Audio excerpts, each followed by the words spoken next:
ఈరోజు మనము జనగామ జిల్లా కేంద్రంలో ఉన్నాం. మరి జనగామ జిల్లా కేంద్రంలోని జనగామ జిల్లా ఎన్ఎస్సిఐ జిల్లా అధ్యక్షులు చిలువేరు అభిగౌడ్ మనతో ఉన్నారు. చిలువేరు అభిగౌడ్ గారు అతి చిన్న వయసులోనే జిల్లా అధ్యక్షుడిగా కొనసాగుతున్నారు. జిల్లా అధ్యక్షుడిగా కొనసాగుతున్న నేపథ్యంలో అనతి కాలంలోనే కాంగ్రెస్ పార్టీ అధికారం చేపట్టింది. మరి 9.5 సంవత్సరం తర్వాత అది కాంగ్రెస్ పార్టీ అధికారం చేపట్టింది. ఆ నేపథ్యంలో రేవంత్ రెడ్డి నాయకత్వంలో కాంగ్రెస్ పార్టీ ప్రభుత్వం ఏ విధంగా ముందుకు కొనసాగుతుంది అనేది మరి ఇప్పుడు అభిగౌడ్ గారితో అడిగి తెలుసుకుందాం. మరి ఇప్పుడు కాంగ్రెస్ ప్రభుత్వం 9.5 సంవత్సరాల అధికారం చేపట్టిన కాంగ్రెస్ ప్రభుత్వం ఇది కొసెల్లది, మళ్ళీ టీఆర్ఎస్ ప్రభుత్వం అవుతుంది, లేకపోతే ఈ కొసెల్లది ఇది మధ్యలో కూలిపోతుందని చెప్పేసి ప్రజలు ప్రతిపక్షాలు అనుకుంటున్నారు. అది దాంతో మీ అభిప్రాయం? ప్రజలని మీరు ప్రజలకు అంటగట్టద్దు. ఎందుకంటే ఇక్కడ ప్రజలు ఎవరు అనుకోవట్లేదు. ప్రజలు అనుకునేది ఉంటే 64 సీట్లు మాకే ఫస్ట్ ఓకేనా. అంటే వాళ్ళకి నమ్మకం ఉన్నది. పూర్తి స్థాయిలో ప్రజలకు న్యాయం చేయగలిగే ఏకైక పార్టీ కాంగ్రెస్ పార్టీ కాబట్టి 64 సీట్లు వన్ సైడ్ ఇచ్చారు. అంటే మళ్ళీ వేరేతో పొత్తులు పెట్టుకుని ఇబ్బందులు పడొద్దు, కాంగ్రెస్ పార్టీ వస్తేనే మాకు న్యాయం చేద్దాం నమ్మకం కాబట్టి 64 సీట్లు ఇచ్చారు. ఇక ఈ ప్రభుత్వం కూలిపోతుంది లేకపోతే నాయకులు మేము ఉంటాము, ఇప్పటికైనా జర మెంటాలిటీ మార్చుకున్నారు ఆయన టీఆర్ఎస్ నాయకులు. ఏమన్నా ఉన్నదా కొంచెమన్నా? ప్రజలు ఓటేసి గెలిపించిన నాయకుని ఇంతకుముందు ఏదో బజార్లో గొర్రెలు ఉన్నట్టు మేము ఉంటాము అంటే అప్పుడే తక్కువ మీరు కొనగలిగిర్రు, బెదిరేయగలిగిర్రు, భయపెట్టగలిగిర్రు. ఇప్పుడు కనుక మీరు అదే స్థాయిలో ఉంటే ఇక్కడ అమ్ముడు పోయిన నాయకులతో పాటు కొన్నుడు ఎవరున్నాడో వాళ్ళని కూడా నువ్వు ఎక్కడ దాచుకున్నదరే బయటికి ముందుకొచ్చి బట్టలు దింపి మీకు తన్నీటి స్నానం అంటున్నా గోడకును కొట్టి చేస్తారు. ప్రజాస్వామ్యాన్ని ఒక భ్రష్టు పట్టించే విధానాన్ని ప్రజలకు తీసుకురావద్దు. ప్రజలు మేము తీసుకోగలుగుతుంటే ఈ రోజు కాంగ్రెస్ గవర్నమెంట్ మీకున్న 29-30 మంది ఎమ్మెల్యేలు సగానికి ఎక్కువ మంది ఈరోజు కాంగ్రెస్ పార్టీ నిలబడడానికి సిద్ధంగా ఉన్నారు. మాకు తీసుకుని ఎంతసేపు ఈ 100 రోజుల ఈ 2 నెలల టైం తీసుకోలేమన్నా వాళ్ళకి కూడా చూసుకుంటే మాకు పెద్ద టైమే కాదు. ఎందుకంటే ప్రజా పరిపాలన, ప్రజా విధానము, ప్రజలు నమ్ముకున్న సిస్టమ్ అది కాదు. ప్రజల వైపు నిలబడాలి, ప్రజల పక్షాన ఉండాలి అనే విధి విధానంతో పోయేది కాంగ్రెస్ పార్టీ. సో అది ఎప్పుడు జరగదు. ఒకవేళ జరిగేది ఉంటే మాలాంటి యువకులు మిమ్మల్ని మీతో పాటు ఎవడైతే ఎమ్మెల్యేలు అటు ఇటు దొంగదలుస్తున్నారో వాళ్ళందరూ కూడా కూసబెట్టి గుండు కొట్టించి గాఢంగా ఊరేగిస్తే జాగ్రత్త. టీఆర్ఎస్ ప్రభుత్వాన్ని ఆడిపోసుకున్న కాంగ్రెస్ పార్టీ ఏదైతే ఉందో మరి అధికారం చేపట్టిన తర్వాత నిరుద్యోగ యువతకు, నీలాంటి యువకులకు ఆ కాంగ్రెస్ పార్టీ ఏం చేయబోతుంది, వారిని ఎలా ఆదుకోబోతుంది? ఖచ్చితంగా మా కాంగ్రెస్ మేనిఫెస్టోలో ఇచ్చిన ప్రకారం 2 లక్షల ఉద్యోగాలు భర్తీ చేస్తామని మాట ఏదైతే ఇచ్చారో మా సీఎం రేవంత్ రెడ్డి గారు కాంగ్రెస్ పార్టీ అది ఖచ్చితంగా నెరవేరుస్తుంది. అదే దారిలో అలా నడుస్తుంది. ఇప్పటికే 15,000 నుంచి 20,000 వరకు కొన్ని పోస్టులు రిలీజ్ చేయడం జరిగింది. దాంతోపాటు టీఎస్పీఎస్సీలో ఏదైతే తప్పులు జరిగినాయో వాళ్ళ సిస్టమ్ అంతా ప్రక్షాళన చేసి కొత్త వ్యక్తికి అలాగే దాన్ని అధికారం ఇచ్చి వాళ్ళకి గ్రూప్ 1, గ్రూప్ 2, గ్రూప్ 3, గ్రూప్ 4 పరీక్షలకు సంబంధించి కూడా అలాంటి ప్రణాళిక సిద్ధంగా ఉన్నది. మొన్న జరిగిన ఎగ్జామ్స్ కూడా అలా రిజల్ట్లు కూడా ఇవ్వడం జరిగింది. ఈ ఒక జీవో వల్ల నిరుద్యోగులతో ఉపయోగపడుతున్నామని చెప్పడం వల్ల ఆ జీవో రద్దు చేసే ప్రయత్నంలో కాంగ్రెస్ గవర్నమెంట్ అలాంటి నడుస్తుంది. సో ఇక పైన ఖచ్చితంగా కాంగ్రెస్ గవర్నమెంట్ మా ఎన్ఎస్ఏ రాష్ట్ర అధ్యక్షులు ఇప్పటికే నిరుద్యోగుల పక్షాన నిలబడి ఇప్పుడు ప్రతిక్షణం కొట్లాడుతూనే ఉన్నాడు. ఇప్పుడు కూడా కాంగ్రెస్ గవర్నమెంట్ లో అప్పుడు జరిగిన తప్పిదాలు ఏదో తెలుసుకొని నిరుద్యోగులతో ప్రతిక్షణం ప్రతిరోజు మీటింగ్లు ఏర్పాటు చేసి ఆ యూనివర్సిటీలకు పోవడం కావచ్చు, లేకపోతే టీఎస్పీఎస్సీకి పోయి అక్కడ చైర్మన్ తోటి మాట్లాడడం కావచ్చు చేసుకుంటూ ఎక్కడెక్కడ అంటే పేపర్లో కానీ లేకపోతే ఒక క్వశ్చన్ పేపర్ ఇస్తే క్వశ్చన్ పేపర్ లో ఏమి ఇబ్బందులు ఉన్నాయని తెలుసుకొని కూడా అవన్నీ కరెక్ట్ చేసి ఈ అన్ని గ్రూపులకు సంబంధించిన నోటిఫికేషన్ త్వరలో విడుదల చేస్తామని ఆల్రెడీ కాంగ్రెస్ గవర్నమెంట్ డిక్లేర్ చేస్తుంది. మరి ఎన్నడూ లేనిది మాజీ మంత్రివర్యులు కేటీఆర్ గారు ఆటో ఎక్కి తిరుగుతున్నాడు. మరి అంటే జనాలు ఏమనుకుంటున్నారంటే గతంలో ఆటో కార్మికులను అనగదొక్కిరు కదా, ఇబ్బంది పెట్టింది కదా. మరి ఆ ఆటో కార్మికులకు ఎలాంటి సహాయ చర్యలు చేపట్టని కేటీఆర్ గారు మరి ఇప్పుడు ఆటో కార్మికులకు ఏమి ఉద్ధరిద్దామని ఏమి వెళ్ళబెడదామని చెప్పేసి ఆటో ఎక్కి తిరుగుతున్నారని చెప్పేసి ప్రజలు అనుకుంటున్నారు. దానిపై మీ అభిప్రాయం? ఫస్ట్ అనే ఈ ఆటో ఎక్కిన తర్వాత ఆయన పేరు మార్చింది మా సీఎం గారు, ఆటో రాముడు అని. ఆయన ఇప్పుడు కేటీఆర్ గారి ఆటో రాముడు. ఎందుకంటే మీరే అన్నారు ఇంతకుముందు ఆటో అన్నలని ఇబ్బంది పెట్టి చేసిన వ్యక్తే ఈ కేటీఆర్. ఎందుకంటే అప్పుడు ఇదే ఆటో నడుపుకున్న ప్రజలు వీలే కదా. మరి అప్పుడు వాళ్ళ మీద లేని ప్రేమ కాంగ్రెస్ గవర్నమెంట్ వచ్చిన తర్వాత ఆటోలకి న్యాయం అంటే నెలకి 12 రూపాయలు ఇస్తూ అక్కలకి ఫ్రీ బస్ సర్వీస్ ఇస్తున్నా కూడా తట్టుకోలేక జీర్ణించుకోలేని వ్యక్తి ఈ కేటీఆర్. ఎందుకంటే ఆడపిల్లలు అంటే మహిళలు ఎక్కడైతే డెవలప్ అయ్యి వాళ్ళ సొంత కాలం నిలబడతారో నిలబడితే వీళ్ళని తట్టుకోవడం మాకు కష్టమవుతుంది. వాళ్ళు మెంటల్ గా ఎదిగినప్పుడు ఏంటంటే ఓటు ఎవరికి వేయాలనే అవగాహన మహిళలకి చాలా స్పష్టంగా ఉంటుంది. అంటే కొన్నిసార్లు ఏం జరుగుతుందంటే మగవారినైనా ఆలోచన మార్చగలుగుతాం మనం మా మాటలతోటో లేకపోతే ఇంకా దేనికో బిర్యానీకో మందుకో. ఈ కేసీఆర్ వచ్చిన తర్వాత ఈ పైసల విధానాన్ని పట్టుకొచ్చి అట్లనే కొంతమంది మార్చగలుగుతారు. కానీ మహిళలకి ఏంటంటే వాళ్ళకి ఒక స్పష్టత ఉంటుంది. వాళ్ళకి వాళ్ళ కుటుంబాలకి ఏ ప్రభుత్వం న్యాయం చేస్తుందో ఆ ప్రభుత్వాన్ని మాత్రమే భుజాల మీద మోసేంత ఆలోచన మహిళలకి మాత్రమే ఉంటుంది. సో అందుకని చెప్పి వాళ్ళని డెవలప్ అవ్వకుండా లేదంటే వాళ్ళకి పథకం అందకుండా ఉండే ఒక దురుద్దేశంతో ఉంచాలని దురుద్దేశంతో కేటీఆర్ ఈ రోజు ఆటోలను రెచ్చగొట్టి మీరు అజ్జేరి మీరు ఇజ్జేరి ఇంకా మేము ఒక ఆటో వాళ్ళ పెట్టుకొని మీకు 3-5 లక్షలు ఇస్తా 10 లక్షలు ఇస్తా మొత్తం రాలంటున్నారు. అన్న ఏ ఒక్క ఆటో అన్న రోడ్డు మీదకి వచ్చి అన్న మాకు ఇబ్బంది అవుతుంది అని సీఎం గారినో లేకపోతే సంబంధిత మంత్రులను లేదా లోకల్ ఉన్న ఎమ్మెల్యేలను నాయకులను కలిసిరన్న ఏ ఒక్క ఆటోనో బయటికి రాలేదు. ఎందుకు రాలేదు అంటే మా ఇంట్లో కూడా మహిళలు గారు మా కూడా లబ్ధి పొందుతున్నారు. సో ఆ కృతజ్ఞత నాకు ఉండాలి అని చెప్పి ఆటోలో మనుషులు బలంగా ఉన్నది కాబట్టి వాళ్ళు బయటికి రాలి. దాంతో పాటు నెలకి 12,000 రూపాయలు ఇస్తాము ఆటో అన్నలకి. ఈ ఫ్రీ పథకం వల్ల మీరు నష్టపోవద్దు, మీరు చేసే పని మీరు చేసుకోండి, దానికి అదనంగా ప్రభుత్వం కూడా సహాయం చేస్తుంది 12,000 రూపాయలు అనే మాట ఇచ్చారు. కాబట్టే వాళ్ళు మేము పెట్టిన పథకాన్ని మనస్ఫూర్తిగా స్వీకరించారు. కాబట్టి ఏ ఒక్క ఆటో అన్న కూడా రోడ్డు మీదకి వచ్చి ఈ రోజు కాంగ్రెస్ ప్రభుత్వం చేస్తున్నది ఒక అంటే మంచి పాలసీ కాదు అని చెప్పలేకపోతున్నారు, చెప్పలేదు కూడా, చెప్పారు కూడా ఇక పైన. సో అంత నమ్మకము వాళ్ళ మనసులలో అంత పటిష్టంగా ఉన్నది. కాబట్టే వాళ్ళు చాలా పాజిటివ్ ఉన్నారు కాంగ్రెస్ ప్రభుత్వం మీద, సీఎం రేవంత్ రెడ్డి గారి మీద, కాంగ్రెస్ నాయకుల మీద. సో ఇక పైన ఈ పనికిరాని చెత్త ఆలోచనలు పెట్టుకున్న కేటీఆర్ తస్మాత్ జాగ్రత్త. ఈ ఆటోలకి ముందో కెమెరా వెనుకో కెమెరా పెట్టి ఈ స్టాండ్లు చేసి ఏదో సింపతి క్రియేట్ చేసుకొని నేను ఓడగొట్టిందే నీ బల్బు చూసి. అంటే నువ్వు ప్రభుత్వంలో ఉన్నప్పుడు, అధికారంలో ఉన్నప్పుడు ఒక ప్రెస్లతోటో లేకపోతే ఒక ప్రభుత్వ అధికారులతోటో దగ్గరకు వచ్చిన ప్రజలతోటో నువ్వు మాట్లాడిన విధానాలు, మీరు చేసిన పనులు, ప్రజలకి అందాల్సిన పథకాలు అందకుండా మీరు సపరేట్ గా జీవోలు పాస్ చేసుకొని దాంట్లో కొన్ని లక్షల కోట్ల రూపాయలు తిన్న విషయం పబ్లిక్ కి తెలుసు. కాబట్టే ఈ రోజు ఇలా బల్బు అంచాలి అని పబ్లిక్ డిసైడ్ అయ్యి 119 నియోజకవర్గాలకి ఏకదం 64 సీట్లు ఇచ్చింది ప్రజలు కాంగ్రెస్.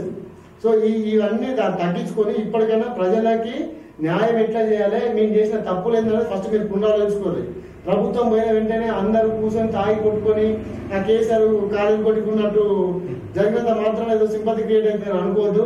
ఇప్పుడు ప్రజల మీద ప్రేమే ఉంటే ఎమ్మెల్యే గెలిచిన సీఎం కేసీఆర్ ఇప్పటిదాకా అసెంబ్లీకి రాలేదు. నాకు అంత ఇచ్చేది ఎందుకు ఫీల్ అవుతుండు అంటే ప్రజలకు న్యాయం చేసే నాయకుడే కదా, నాకు అంత ఇచ్చేది మరి వచ్చి మేము ఇది చేసిన పని బలబుద్ధి చెప్తలేదు. ఊకొకటే వచ్చాడు అసెంబ్లీలో, మేము అది చేసినాం 60 సంవత్సరాల కాంగ్రెస్ ఏం చేసినాం, మేము అది చేసినాం. ఏంటి నువ్వు చేసింది ఏంటి అసలు? మేము చేసిన గిది రైతు బంధు, ఈ అంటే మన ఎస్సీ ఇలా చేసారు కదా పథకం ఒకటి దళిత బంధు, ఇవి తప్ప వేరేదైనా మాట్లాడమన్నా. మేము పేద ప్రజలకి కింది స్థాయి వరకు మేము ఇది చేసినాము, విద్యార్థులకి ఇంత స్కాలర్షిప్లు చేసినామని ఒక్కరిని చెప్పమని ఈ రోజు మాట్లాడి టీఆర్ఎస్ ఎమ్మెల్యేలలో ఉన్న గెలిచిన ఎమ్మెల్యే నాయకులలో స్కాలర్షిప్ రిలీజ్ చేయలేదు. కొన్ని వేల మంది లక్షల మంది యువకులకి ఉద్యోగాలు ఇవ్వకుండా వాళ్ళ ప్రాంతంలో చెలగట వాడింది టీఆర్ఎస్ గవర్నమెంట్. టీఎస్పీఎస్సీలో పేపర్ లీకేజ్ ఎప్పుడు ఎక్కడ లేని ఒక చరిత్రలో ఏ రోజు లేని విధంగా టీఆర్ఎస్ గవర్నమెంట్ లో జరిగిన సొంత రాష్ట్రం సంపాదించుకున్న తర్వాత 30 లక్షల మంది నిరుద్యోగులు రోడ్డు మీదకి వచ్చి ఏకదాటిగా మీ మీద మూకుమని దాడి చేస్తే ఈరోజు మూసుకొని ఇంట్లో కూర్చున్నారు మీరు. సో మీరు ఈ రోజు ప్రజల గురించి యువకుల గురించి పట్టించుకుంటున్నాం, మేము చేసినా మేమని చెప్పుకునే నాయకులు కొంచెమన్నా ఇజ్జత్ ఉండాలి. ఇట్లా మాట్లాడడం కూడా కరెక్ట్ కాదనే విషయం నాకు తెలుసు. కానీ ఎందుకు మాట్లాడుతుంటే నేను కూడా ఒక నిరుద్యోగిని, యువకులలో నేను వాళ్ళ పడ్డ బాధలో నేను కూడా కొంత బాధపడ్డా. మా ఎన్ఎస్ఏ రాష్ట్ర అధ్యక్షులు పదే చెప్తాడు, మాది కులం, ఏ కులం? యువ కులం. సో మా యువకులలో మా బాధలు ఎంత ఉన్నాయో మీకు అప్పుడు ఎంత చెప్పినా పట్టించుకోలేదు. కాబట్టి మిమ్మల్ని ఏకదాటిగా అన్ని మూసుకుంట్లో కూర్చోమని చెప్పారు, మూసుకుంట్లో కూర్చోరు కదా. మరి ఇటీవల ఎమ్మెల్యే ఎలక్షన్లలో పోటీ చేసి ఆ కొద్ది ఓట్ల మెజార్టీతో ఓడిపోయిన కొమ్మటి ప్రతాప్ రెడ్డి నాకు ఎంపీ సీట్ కావాలని చెప్పేసి ఆ ప్రయత్నం చేస్తున్నాను. అదే నేపథ్యంలో ఇప్పుడు చామల కిరణ్ కుమార్ రెడ్డి గారు కూడా నాకు ఎంపీ సీట్ కావాలని చెప్పేసి తిరుగుతున్నాడు. ఎవరికి ఇస్తే బాగుంటది, ఎట్లా ఉంటది, ఎలా మోది బాగుంటది? ఇంతకుముందు కాంగ్రెస్ పార్టీలో ఉన్న విధి విధానాలు అన్ని మార్చి సీఎం రేవంత్ రెడ్డి గారు పార్టీని బలంగా తయారు చేయడం కోసం ఆయన ఒక ప్రణాళికబద్ధంగా పోయిండు. ఆ ప్రణాళికబద్ధంగానే ప్రతి 119 నియోజకవర్గంలో ఎమ్మెల్యే టికెట్ కేటాయించడం జరిగింది. దాంట్లో ప్రతాప్ రెడ్డి గారి పేరు ముందుండడం వల్ల ఆయన కూడా టికెట్ కేటాయించారు. దురదృష్టవశాత్తు ఆయన ఓడిపోవడం జరిగింది. ప్రజలు రిసీవ్ చేసుకోలేదు కొంత. సో ఈసారి ఎంపీ టికెట్ విషయానికి వస్తే నేను ఎందుకు అంటున్నా అంటే కిరణ్ కుమార్ రెడ్డి అన్న గారి పేరు ఎందుకు అంటున్నా అంటే కిరణ్ కుమార్ రెడ్డి గారు పార్టీలో ఇప్పుడు వచ్చిన వ్యక్తి గారు. ఫస్ట్ నుంచి అంటే ఎన్ఎస్యూ యూత్ కాంగ్రెస్ నుంచి పార్టీలో పనిచేస్తూ ఈ స్థాయికి వచ్చిన వ్యక్తి టీపీసీసీ ఉపాధ్యక్షులు చామల కిరణ్ కుమార్ రెడ్డి గారు. టికెట్ ఓన్లీ కిరణ్ కుమార్ రెడ్డి గారు లేకపోతే ప్రతాప్ రెడ్డి గారు అడగలేదన్న. దగ్గర ఒక 5-6 తీర్మార్ మల్లన్న గారు అడిగారు, తర్వాత మన కుమారెడ్డి బ్రదర్స్ ఫ్యామిలీ నుంచి ఒకరు అడిగారు. సో ఇట్లా ఒక 5-6 అడిగిన టికెట్. దాంట్లో కాంగ్రెస్ గవర్నమెంట్ అంటే కాంగ్రెస్ పార్టీ అధిష్టానము ఎవరు ఇస్తే బాగుంటది, ఎవరు గెలుస్తారు అని ఒక తీసుకున్న తర్వాతనే టికెట్ కేటాయించడం జరుగుతుంది. నేను కోరుకున్నది ఏంటంటే ఇచ్చిన వాళ్ళకి మళ్ళీ టికెట్ ఇచ్చి ఒక అవకాశాన్ని ఒక యూత్ నాయకుడిని కాంగ్రెస్ పార్టీ దూరం చేసుకోదు అని నేను నమ్ముతున్నా. కాబట్టి చామల కిరణ్ కుమార్ రెడ్డి గారికి ఇస్తారని నేను ఆశిస్తున్నా, ఇవ్వాలని కూడా కోరుకుంటున్నాను. ఎవరిని తీసుకోమని చెప్పేసి లీడర్లు చెప్తున్నారు. మరి నిన్న కాక మొన్న రేవంత్ రెడ్డి గారు అంటున్నారు మరి ఎవరు వచ్చినా తీసుకుంటామని ముఖ్యమంత్రి గారు చెప్తున్నారు. మరి మీ ఇతరత్ర చెవుడ మోడల్ లీడర్లు మాత్రం ఎవరిని రానియం, ఉన్న వాళ్ళతో మీరు ఏదో ఉన్న వాళ్ళతో చేసుకుంటాం ఏ కార్యక్రమం అని చెప్పేసి వాళ్ళు చెప్తున్నారు. మరి ఏది రమ్మానంటారు? ఇప్పుడు క్యాడర్ది బాధ కరెక్ట్ అండి, ఎందుకంటే అందులో నేను కూడా ఒక కార్యకర్తని. సో ఎక్కడి నుంచో పార్టీని మారొచ్చి మళ్ళీ వాళ్ళ సొంత క్యాడర్ని మా పార్టీలో బిల్డ్ చేసుకొని కష్టపడే వాళ్ళని వెనక్కి తొక్కే ప్రయత్నం ప్రతి పార్టీలో జరుగుతూనే ఉంటుంది. అది మా పార్టీలో దగ్గర ఎక్కువ ఉంటుంది. సో సీఎం గారు అన్న ఉద్దేశం ఏంటిది అంటే సీఎం గారు అన్నది ఎవరైతే అంటే కాంగ్రెస్ ప్రభుత్వం చేస్తున్న ప్రజల కోసం సేవ చేస్తున్న విధి విధానాలు నచ్చి మా పార్టీలోకి వస్తా అంటే ఆహ్వానిస్తాం అని చెప్పారు తప్ప మేము ఖచ్చితంగా గుంజుకుంటాము. అంతకుముందు కేసీఆర్ ఏదో వలేసి ప్రతి ఒక్క ఎమ్మెల్యేకి 100 కోట్లు ఇస్తాం, 20 కోట్లు ఇస్తాం, ప్రాజెక్ట్ ఇస్తాం, ఇద్దరు పంచుకొని అంతా దోసుకోరని చెప్పినట్టు కాకుండా మా పథకాలు నచ్చి మా సేవా దృక్పథంతో మీరు కూడా మాతో పాటు నడుస్తా అంటే మేము ఆహ్వానిస్తామన్నారు. కానీ ఖచ్చితంగా మేము మా పార్టీలోకి రండి అని కానీ లేకపోతే మేము ఖచ్చితంగా తీసుకుంటామని కానీ ఇక్కడ మా సీఎం గారు చెప్పలేదు. అది జరగదు. ఎందుకంటే ఫస్ట్ కాంగ్రెస్ పార్టీలో ఒక క్యాడర్ కోసము ఒక కార్యకర్త కోసము ఆలోచించి ప్రతి కార్యకర్తని నేను కాపాడుకుంటా అని చెప్పిన నాయకుడు మా సీఎం రేవంత్ రెడ్డి గారు. దాని తర్వాత అదే అంటే ఇప్పుడు ప్రతి వ్యక్తి గురించి అంటే ఇప్పుడు ఫర్ ఎగ్జాంపుల్ మా ఎన్ఎస్ఏ రాష్ట్ర అధ్యక్షులు అన్నారు. మా ఎన్ఎస్ఏ రాష్ట్ర అధ్యక్షులు ఎట్లా అంటే కాంగ్రెస్ పార్టీ కోసము లాయల్ గా ఎవరైతే పనిచేస్తారో వాళ్ళకి లిఫ్ట్ ఇచ్చే విషయంలో మా ఎన్ఎస్ఏ రాష్ట్ర అధ్యక్షులు ముందంజలో ఉంటారు. సేమ్ మళ్ళా అదే సేమ్ వ్యక్తిత్వము సేమ్ మెంటాలిటీ కలిగిన వ్యక్తి సీఎం రేవంత్ రెడ్డి గారు. నేను ఎందుకు పదే ఇద్దరు సేమ్ అని అంటే సీఎం రేవంత్ రెడ్డి గారు మా ఎన్ఎస్ఏ రాష్ట్ర బన్మూరి వెంకట్ గారు సమాన స్థాయిలో ఉండడం గల కారణం ఏంటంటే ఇద్దరు కాంగ్రెస్ పార్టీ కోసం కష్టపడ్డ కార్యకర్తల్ని గుర్తించడంలో ముందుంటారు. వారికి న్యాయం చేయడానికి ఎప్పటికీ ఎక్కువ ఆలోచిస్తారు కాబట్టి ఇద్దరు సేమ్ స్థాయిలో ఉంటారు. సేమ్ మెంటాలిటీ ఉంటారు కాబట్టి ఇద్దరు ఒకే స్థాయిలో ఉంటారని నేను చెప్తున్నా. సో మళ్ళా ఈ మధ్యన మాకు అదే స్థాయిలో అంటే ఇక్కడ ఎమ్మెల్యే దురదృష్టవశాతం కొద్ది ఓడిపోవడము, సో ఆయన ఓడిపోవడం వల్ల పార్టీ గారు కొంత డిలే అవ్వడము.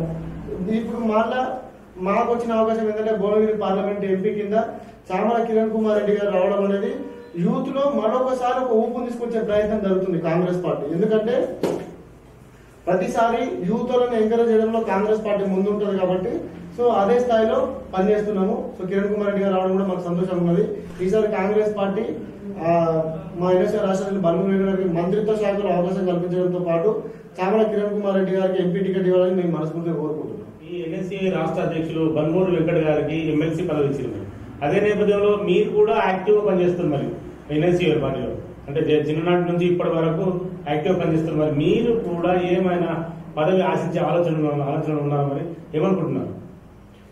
ఖచ్చితంగా ఇప్పుడు రాజకీయం చేసేటప్పుడే ఏదో ఒకటి ఆశించే పనిచేస్తాం కదా. అంటే ఆశించడం అంటే పదవులు కావాలని కాదు, పదవిలో ఉంటే ప్రజలకు సేవ చేయడం ఈజీ అవుతుంది. ఇప్పుడు నార్మల్ ఒక ఎన్ఎస్ఏలో ఉన్నప్పుడే మేము ఇన్ని పనులు చేసి 2 లక్షల రూపాయలు ఖర్చు పెట్టి పార్టీ కోసం కష్టపడి పేదల కోసం సేవ చేసినప్పుడు పదవి ఉన్నప్పుడు గవర్నమెంట్ ఉన్నప్పుడు ఇంకెక్కువ సేవలకు అవకాశం ఉంటుంది కాబట్టి రాజకీయం చేసినప్పుడు ఖచ్చితంగా ప్రతి ఒక్కరు ఆశిస్తారు. నాకు కూడా ఉన్నదంటే ప్రభుత్వమో లేకపోతే మా పెద్ద నాయకులు గుర్తించి ఏదైనా అవకాశం కల్పిస్తే, సముచిత స్థానం కల్పిస్తే మేము కూడా దాన్ని ఉపయోగించుకొని ఇంకా పార్టీని, పార్టీ నాయకులని, పార్టీ క్యాడర్ని పెంచుకొని పార్టీ బలోపేతానికి కృషి చేస్తాము. మా ఎన్ఎస్ఐ రాష్ట్ర అధ్యక్షుడు బల్మూరి వెంకట్ గారికి పదవి ఇవ్వడమే దీనికి పునాదిగా మేము తీసుకుంటున్నాము. ఎందుకంటే దేశం మొత్తంలో ఎక్కడ లేని విధంగా ఒక యంగెస్ట్ మ్యాన్ కి ఎమ్మెల్సీ ఇచ్చారు. ఎమ్మెల్సీ ఇవ్వడం అనేది సాదాసీద విషయం. ఎందుకంటే ఆయన కొన్ని సంవత్సరాల నుంచి కష్టపడి జైళ్ళలో పోయి రోజంతా ఆయన ఇంట్లో దానికంటే జైలు ఉన్నది ఎక్కువ. సో అంత కష్టపడ్డ వ్యక్తికి ఆ పదవి దక్కడం మేము గర్వంగా ఫీల్ అవుతున్నాము. సో అదే అంటే దాంట్లో ఆడేసినంత కాకపోయినా మా స్థాయిలో మాకున్నంత మేము కూడా కష్టపడి పార్టీ కోసం పనిచేసినాం. ఎందుకంటే చాలా మంది పార్టీలు మారొచ్చారు, వచ్చినాక వాళ్ళు కొందరు పదవులు తీసుకున్న వాళ్ళు, టికెట్ తీసుకున్న వాళ్ళు, కానీ మేము ఎప్పుడు వేరే పార్టీ వైపు అని చూసింది లేదు. మేము కాంగ్రెస్ పార్టీని నమ్ముకున్నాం, కాంగ్రెస్ పార్టీ పెద్దలని నమ్ముకున్నాం. కాబట్టి సో వారు మా కష్టాన్ని గుర్తించుకోవడం, ఏదైనా సమస్య స్థానం కల్పిస్తారని కోరుకుంటున్నాము, కల్పించడం కూడా ఆశిస్తున్నాం. తెలంగాణ రైతాంగానికి సాగునీరు అందించడంలో రాష్ట్ర ప్రభుత్వం, తెలంగాణ రాష్ట్ర ప్రభుత్వం విఫలమైందని చెప్పేసి ప్రతిపక్షాలు గబ్బులు పెడుతున్నాయి. అది ఎంతవరకు సంబంధించిన రైతాంగానికి తాగునీరు, సాగునీరు అనే మాట పట్టుకొచ్చింది కాంగ్రెస్, ఇచ్చింది కాంగ్రెస్, తెచ్చింది కాంగ్రెస్. వీళ్ళు గట్టిగా 10 సంవత్సరాల క్రితం కట్టిన ఒకే ఒకటి మన కాళేశ్వరం ప్రాజెక్టు. 1,00,00,000 కోట్ల రూపాయలు పెట్టి కడితే 5 సంవత్సరాలు గడవ ముందుగా కూలిపోయింది కదన్న. ఇదే కాంగ్రెస్ గవర్నమెంట్ చాచా నెహ్రూ గారిని మొదలుపెట్టి ఇప్పటిదాకా కట్టిన కట్టడాలు ఏ ఒక్కటన్నా కుంగింది, కూలిపోయింది అని ఇదే టీఆర్ఎస్ కనుక ఒక్క ప్రూఫ్ పట్టుకొస్తే మా ముక్కు నెలగరాస్తాం. పోనీ మేము ఇన్ని దోసుకున్నాము, మాది తప్పు జరిగింది, కట్టడంలో మా మేస్త్రి తప్పు చేసిండు అంటే మొత్తం 80,000 పుస్తకాలు చదివిన కేసీఆర్ మొత్తం ప్రణాళిక దిద్ది డ్రాయింగ్ చేసి ఏ పిల్లలు ఎట్లా దించాలి, దేంట్లో ఎంత అన్యాయం చేయాలి, దేంట్లో ఎంత దోసుకోవాలని ప్రణాళిక దిద్దింది కదా. దాని ప్రకారం చేయడం వల్ల కదా ఈరోజు కాశం బయట కూలిపోయింది. మరి మీరు ఇచ్చిన నీళ్ళెంతన్నా ఈ రోజు ప్రజలకి, ప్రతి పంటకి, ప్రతి రైతుకి, ప్రతి వ్యక్తికి నీరు అందుతుందంటే దానికి మూల కారణం కాంగ్రెస్ ప్రభుత్వము. రాష్ట్రంలో గాని దేశంలో గాని ఒక దగ్గర లైట్ వెలిగింది, ఒక దగ్గర రోడ్డు వచ్చింది, ఒక విద్యార్థి చదువుకుంటాడు. ఈ రోజు పేద విద్యార్థులు, ఎస్సీ ఎస్టీ మైనార్టీ కులాలు ఎవరన్నా సమాజంలో గుర్తింపు తెచ్చుకొని తగిన గౌరవ మర్యాదలు పొందుతున్నాయంటే దానికి మూల కారణం కాంగ్రెస్ గవర్నమెంట్. అది గుర్తుపెట్టుకోండి. టీఆర్ఎస్ నాయకులు దయచేసి నోటికి ఏది పడుతుందో వచ్చిందని మాట్లాడొద్దు. సాక్ష్యాలు ఉంటే పట్టుకొచ్చి మాట్లాడదు, లేదా లేదా బాలకృష్ణకి ఏదైనా పరిస్థితి మీకు ఎదురైంది. అంటే ఇప్పుడే ఏర్పడే ప్రభుత్వం, మరి కొత్తగా ఏర్పడే ప్రభుత్వంలో 1000 బస్సులు కొంటా అని రేవంత్ రెడ్డి గారు చెప్తున్నారు. మరి అది సాధ్యమయ్యేనా? అవుతుందన్నా, ఎందుకంటే అది ప్రజల క్షేమం కోసం చేసే పని. అంటే పేద ప్రజలకు, పేద మహిళలకు ఇప్పుడు ఫ్రీ బస్సు ఇవ్వడం వల్ల ఏమైంది, బస్సులలో ఫ్లోటింగ్ జరిగింది. సో అప్పుడు మహిళల రిక్వెస్ట్ గవర్నమెంట్ కానీ కాంగ్రెస్ నాయకులకు కానీ వచ్చిన రిక్వెస్ట్ ఏంటంటే, అన్న బస్సెస్ తక్కువని, మీరు ఇచ్చిన ఫెసిలిటీ మంచిగా ఉన్నది, మీరు ఇచ్చిన ఫెసిలిటీ వల్ల మేము చాలా లబ్ధి పొందుతున్నాం. ఎందుకంటే ఫర్ ఎగ్జాంపుల్ హైదరాబాద్ లో ఒక అక్క ఉప్పల్లో ఉండి పని చేసుకుంటే వేరే ఎక్కడనో దూరంలో ఒక ఇంట్లోనో పని చేసుకున్నప్పుడు ఆమె ఇక్కడి నుంచి అడుగుకోవడం ఈ రోజు పెరిగిన బస్ ఛార్జెస్ ప్రకారం 40,000 రూపాయలు. సో అప్ అండ్ డౌన్ కి దగ్గర ఒక 50 నుంచి 100 రూపాయలు ఖర్చు అవుతుంది. సో ఈ 50-100 రూపాయలు మేము సేఫ్ జోన్ లో ఉన్నామన్నా. నెలకు మేము సంపాదించక ముందు మొత్తం బస్ ఛార్జెస్ కు, ఆటో ఛార్జెస్ కు, బస్సెస్ లేకపోతే ఆటోస్ కి, క్యాబ్స్ కి, వీటికే పెట్టేదన్నా. ఈవెన్ మా హస్బెండ్, అన్నో, తమ్ముడు ఆ బండిలో తీసుకుపోయి దించినా సరే అదే ఖర్చు అయ్యేది. కానీ ఫ్రీ బస్ వల్ల ఈ రోజు నా కుటుంబాన్ని నేను నా సొంతంగా సాధుకోగలుగుతున్నానని ఒక అక్క గర్వంగా చెప్పింది మాకు. అంటే కాంగ్రెస్ గవర్నమెంట్ ఇచ్చిన పథకము వాళ్ళ బ్రెయిన్లలో, వాళ్ళ మనసులో ఎంత అత్తుగా పోయిందో అర్థం చేసుకోండి. ఖచ్చితంగా వారికి ఎటువంటి ఇబ్బంది ఉండదు ఈ 1000 బస్సులు కొనడం. ఎందుకంటే ఈ అభ్యర్థనలు ఏవైతున్నాయో అంటే మీరు ఇచ్చిన ఫ్రీ బస్ సర్వీస్ మాకు నచ్చింది, మీ వల్ల మాకు ఉపయోగం జరుగుతుంది కాబట్టి ఫ్లోటింగ్ పెరిగింది బస్సులలో. సో ఎక్కడ ఇబ్బంది అవుతుంది, ఇంకొన్ని బస్సెస్ పెంచండి అన్న అని చెప్పి సీఎం గారికి, కాంగ్రెస్ పార్టీ నాయకులకి, మహిళా అక్కల నుంచి వచ్చిన రిక్వెస్ట్ ని పరిగణలోకి తీసుకొని అది కూడా వారి కోసం అని చెప్పి సీఎం రేవంత్ రెడ్డి గారు ఈ నిర్ణయం తీసుకున్నారు. అది కూడా ఖచ్చితంగా 1000 బస్సులు ప్రజలకు అందుబాటులోకి తీసుకొస్తారు త్వరలోనే. అది అవుతుంది, మహిళలు ఎవరు ఇబ్బంది పడాల్సిన పని కూడా లేదు. గత టీఆర్ఎస్ ప్రభుత్వంలో ఉన్నటువంటి మాజీ ఎమ్మెల్యే బాలకృష్ణ గారు ప్రస్తుత తెలంగాణ ముఖ్యమంత్రిపై చేసిన అనుచిత వ్యాఖ్యలపై మీ అభిప్రాయం ఏంటి? బాలకృష్ణ అంటాడు ఒక పిచ్చి కుక్క. ఎందుకంటే ప్రభుత్వం ఏర్పడిన తర్వాత ప్రభుత్వ అధికారికంగా లాంఛనంగా సీఎం అయిన వ్యక్తిని ఒక అవాంఛనీయమైన అంటే మైండ్ దొబ్బి ఏం చేయాలో అర్థం కాక ప్రభుత్వం పోయి దోసుకున్న దోపిడిని మళ్ళీ ఎట్లా దోసుకోవాలో తెలియక వాళ్ళకి అధికారం కోల్పోయేసరికి పిచ్చి లేసింది వీళ్ళకి టీఆర్ఎస్ వాళ్ళకి. పిచ్చి లేచి బ్రెయిన్ దొబ్బి ఇష్టం అరుసుడు గిరుసుడు నేర్చుకుంటారు. కొంచెం అన్న బాగా మనకు సిగ్గు శరం ఉంటే మర్యాద రోడ్డు మీద గురించి క్షమాపణ చెప్పాలి. మేము మొన్న కూడా ఇదే విషయం మేము అడిగినాము, ఇదే విషయం మేము ఫైట్ చేసినాము. ఎందుకంటే ఇదే కేసీఆర్ ఒక సెంట్రల్ మినిస్టర్ ని పట్టుకొని బీజేపీ పార్టీ అయినా సరే అది పద్ధతి కాదు అని చెప్పి సెంట్రల్ మినిస్టర్ పట్టుకొని రండా గిండా అని మాట్లాడాడు. అదే సీఎం కదా, అప్పుడు కూడా సీఎం కేసీఆర్ కదా. ఇప్పుడు అదే విషయం ఏం మాట్లాడితే బాగా సుమాను ఏం మాట్లాడినాడే చెప్పు చెబుతుంది. ఒక సీఎం మీదకి మాట్లాడినా ఒక ఎలక్టెడ్ మాజీ ఎమ్మెల్యే అయ్యుండి కొంచెం సిగ్గు శరం ఉండాలి మాటలు మాట్లాడడానికి. ఒక పొజిషన్ లో ఉన్న సమాజానికి ఒక మెసేజ్ ఇవ్వాలి యువకులకి వాళ్ళకి. నేను మోడీ ఎప్పుడు యూనివర్సిటీలో ఫైట్ చేసినా, నేను అది చేసినా ఇది చేసినా నువ్వు నేర్చుకున్నా గీసదువా కొంచెం సిగ్గు శరం. రోడ్డు మీదకి వస్తే బిడ్డ బట్టలు తీసుకుంటారు కాంగ్రెస్ పార్టీలు. కాంగ్రెస్ పార్టీలే కాదు ప్రజలు ఉంటారు ఫస్ట్. ఎందుకంటే ప్రజలు ఎంచుకున్న సీఎం మా సీఎం రేవంత్ రెడ్డి. సో ఇంకొకసారి కనుక మా సీఎం గురించి కానీ మా ప్రభుత్వం గురించి ఒక్క మాట మాట్లాడినా ప్రజలు కాంగ్రెస్ పార్టీ నాయకులు ఎన్ఎస్ఏ వాళ్ళు కలిసి చెప్పులతో కొట్టి నీ మెడకు దండైపోతాడు. ఎందుకంటే మాట మాట్లాడేటప్పుడు నోరు అదుపులో పెట్టుకో, ఎవరికైనా విలువించు నేర్చుకోండి ఫస్ట్.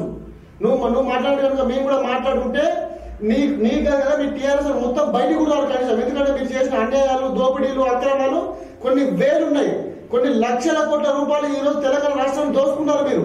తెలంగాణ నినాదాన్ని అడ్డు పెట్టుకొని కొన్ని లక్షల కోట్ల రూపాయలు రిజిస్ట్రేషన్ రూపంలో వాటి రూపంలో వీటి రూపంలో ఎన్నికేసుకున్న దొంగలు మీరు ఏంటంటే మా సీఎం రేవంత్ రెడ్డి గురించి మాట్లాడే స్థాయి మీది కాదు.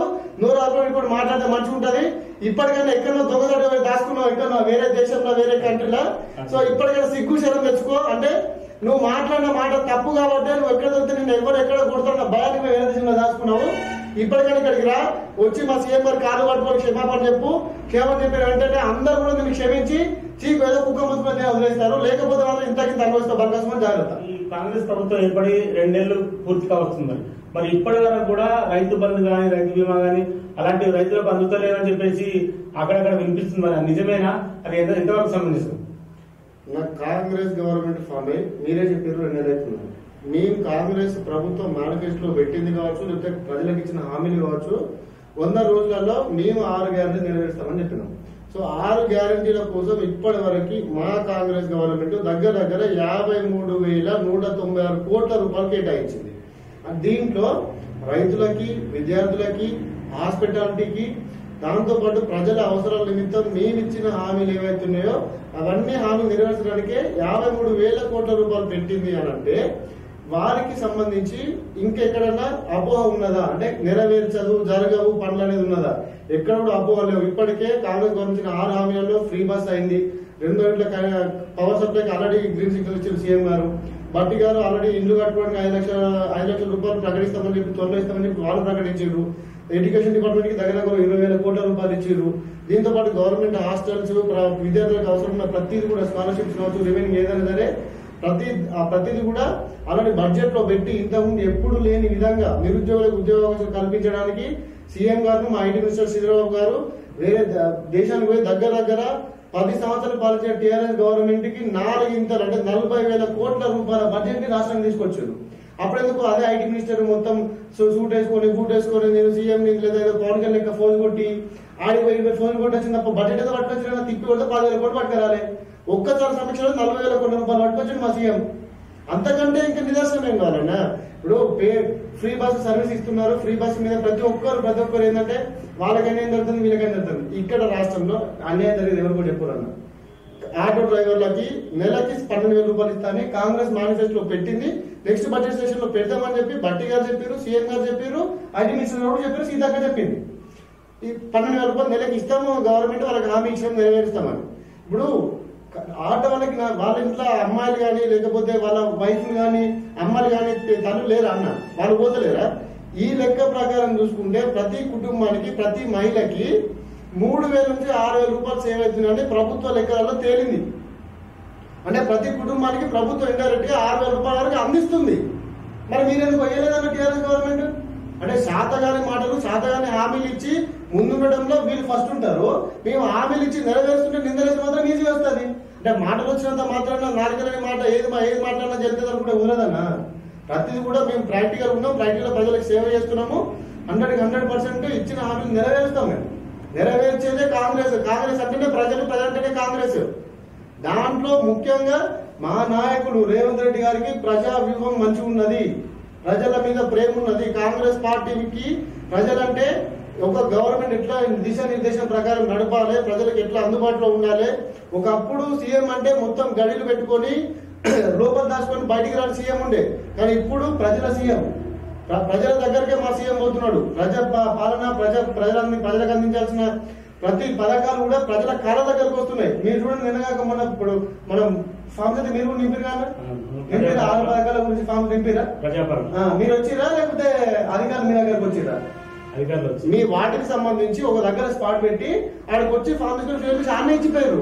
అదే కేసీఆర్ ప్రభుత్వంలో నువ్వు ఒక పథకం కోసం పోవాలంటే కింది స్థాయి ఆఫీస్ మొదలు పెట్టి సీఎం ఆఫీస్ దాకా పోవాలి. ప్రెస్ వాళ్ళకి గింత ఇబ్బందులు ఉన్నప్పుడు సామాన్య ప్రజలు ఎక్కడ పోయారన్నా? చెప్పుకోలేక చచ్చిపోయారు చాలా మంది జనాలు.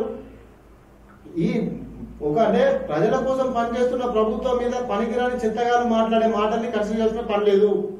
మేమెప్పుడు ఎవడో కుక్క మొరుగుతుందని చెప్పి వాళ్ళ మీద తిరిగి రాయిస్తే అది గలీజ్ వ్యవహారం. సో ఖచ్చితంగా ప్రజల కోసం పనిచేస్తుంది ప్రజా ప్రభుత్వం. ఇది ప్రజలు కోరి తెచ్చుకున్న ప్రభుత్వం మా కాంగ్రెస్ ప్రభుత్వం.